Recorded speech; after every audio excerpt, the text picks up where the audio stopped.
Привет, мои дорогие! Спасибо, что смотрите это видео. Меня зовут Оксана, я косметолог, и сегодня вы узнаете, как в домашних условиях очень быстро разгладить даже самые глубокие морщины. Маска отлично подходит для всех типов кожи, идеально подходит для вечернего ухода. Сделайте эту маску за час до сна, и утром кожа будет выглядеть как после очень дорогого салона.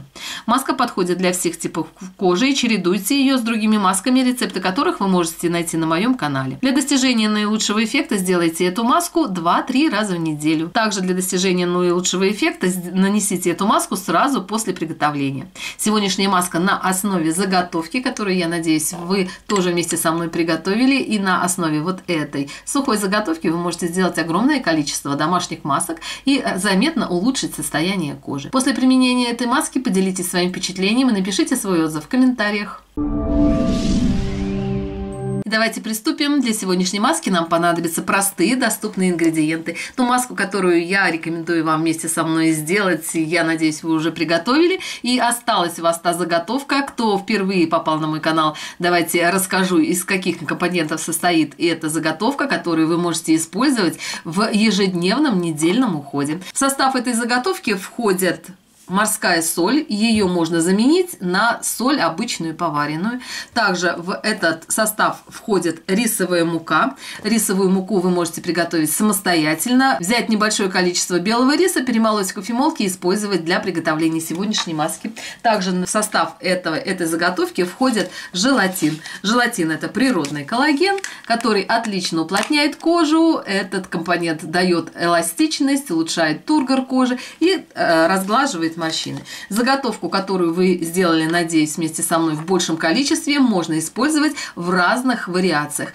Тот состав, который я приготовила, вчера я вам показала, как сделать маску с увлажняющим питательным эффектом. Сегодня на основе этой заготовки. Да, кстати, все компоненты нужно взять в равных пропорциях. Если вы взяли 1 чайную ложку соли, также возьмите 1 чайную ложку рисовой муки и 1 чайную ложку обычного желатина. Итак, приступаем к приготовлению сегодняшней маски. Нужно взять 1 чайную ложку заготовки. Кстати, эту заготовку вы можете хранить при комнатной температуре. Главное, чтобы влажность в помещении не была очень высокой. Хранить этот заготовочный материал нужно в закрытом виде неопределенное количество времени и использовать по мере необходимости. Итак, берем 1 чайную ложку этой заготовки. Следующий ингредиент: нам понадобится минеральная либо обычная кипяченая вода. Я использую для сегодняшней маски обычную кипяченую воду комнатной температуры. Нужно взять 1 чайную ложку кипяченой воды и тщательно смешайте все компоненты так, чтобы получилась однородная консистенция. Так как в составе основной заготовки у меня входит желатин с лимонным наполнителем, сегодняшняя маска будет иметь слегка желтоватый цвет. В зависимости от того, какой желатин вы используете, будет варьироваться и цвет вашей маски. Тщательно взбейте все компоненты.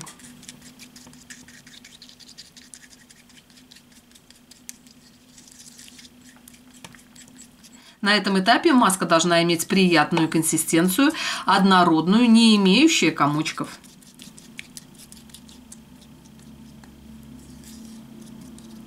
Следующий ингредиент для этой маски: нам понадобится косметическое масло. Можно использовать косметическое масло домашнего приготовления. Я надеюсь, что вы уже посмотрели и сделали самостоятельно косметическое масло розы. Чтобы его приготовить, возьмите лепестки роз. Это могут быть засушенные лепестки, либо свежие. Также лепестки роз можно заменить на цветы ромашки, либо листья мяты. Залейте эти листья сверху оливковым или подсолнечным маслом. Подержите от 3 до 5 дней в закрытом виде в темном помещении при комнатной температуре, и у вас получится отличное домашнее косметическое масло. Для сегодняшней маски нам понадобится 1 чайная ложка косметического масла. Кстати, вы можете использовать не только косметическое масло домашнего приготовления, но и любое аптечное масло. Хорошо подойдет масло миндальное, масло виноградных косточек, зародышей пшеницы. Также, если у вас очень жирный тип кожи, то для сегодняшней маски используйте масло персика. Также тщательно взбейте все компоненты до получения однородной приятной консистенции. В момент приготовления домашних масок не торопитесь и тщательно вбивайте компоненты. Не размешивайте маску, а как бы взбивайте взбивайте ее, чтобы она очень тщательно, хорошо размешалась. От этого зависеть будет качество маски и тот эффект, который она окажет на вашу кожу. Также все рецепты своих домашних масок я показываю в реальном режиме времени. Достаточно 7 или 8 минут, чтобы сделать самостоятельно очень качественную и эффективную маску. На этом этапе маска должна иметь вот такую приятную плотную консистенцию. В последнюю очередь добавьте в сегодняшнюю маску и эфирное масло. Эфирное масло можно использовать лишь только в сочетании либо с базовыми маслами, либо добавляя в маски и кремы. Не используйте эфирные масла для нанесения в чистом виде и не путайте эфирные масла с косметическими. Эфирные масла можно использовать только добавляя 1 каплю на вот такой объем маски. Для сегодняшней маски я использую масло эфирное лаванды. Оно будет очень хорошо освежать цвет лица, и также в момент нанесения и применения этой маски вы получите ароматерапию. Нужно взять 1 каплю эфирного масла лаванды. Вы также можете эфирное масло лаванды заменить на то эфирное масло, которое у вас есть в наличии. Если вы хотите улучшить цвет лица, убрать пигментные пятна, то используйте для сегодняшней маски масло цитрусовых. Это может быть масло лимона, мандарина, либо грейпфрута. Если вы хотите просто освежить оттенок кожи и успокоить чувствительную кожу, то для сегодняшней маски используйте масло герани. Также тщательно взбейте все компоненты. Маска имеет очень приятную консистенцию. Перед нанесением домашней маски сделайте кислотный скраб или пилинг. Обязательно наносите все домашние маски на подготовленную кожу. Возьмите 3 или 4 таблетки ацетилсалициловой кислоты. Это обычный аспирин 0,25 мг. Размочите их водой комнатной температуры до получения кашицы. Нанесите эту кашицу на умытую влажную кожу лица по кожным массажным линиям. В момент нанесения поскрабируйте свою кожу. Процесс скрабирования не должен превышать 3 минут. Оставьте кислотную скатку еще на 2 минуты до подсыхания на лице, затем смойте ее водой комнатной температуры.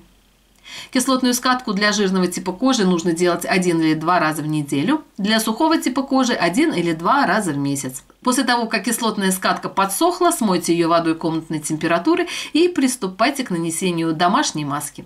Эту маску нужно наносить в 2 слоя. После нанесения первого слоя маска очень быстро впитается, поэтому сразу нанесите 2 слой. Наносите все домашние маски также по кожным массажным линиям. Это линии наименьшего растяжения кожи. Нанесите эту маску также на кожу шеи, на кожу зоны декольте. Аккуратными вбивающими движениями нанесите маску и на кожу вокруг глаз. Держать маску нужно не более 20 минут. Затем размягчите ее водой комнатной температуры и смойте маску водой комнатной температуры. Затем нанесите питательный или увлажняющий крем. Обязательно поделитесь этим видео со своими друзьями, мамами, подругами, для того, чтобы как можно больше женщин знали о простых способах омоложения кожи лица в домашних условиях. Всех люблю, целую и обнимаю. Всем мира, добра и красоты. А с вами была Оксана. Увидимся в следующем видео. Всем всего хорошего. Пока-пока.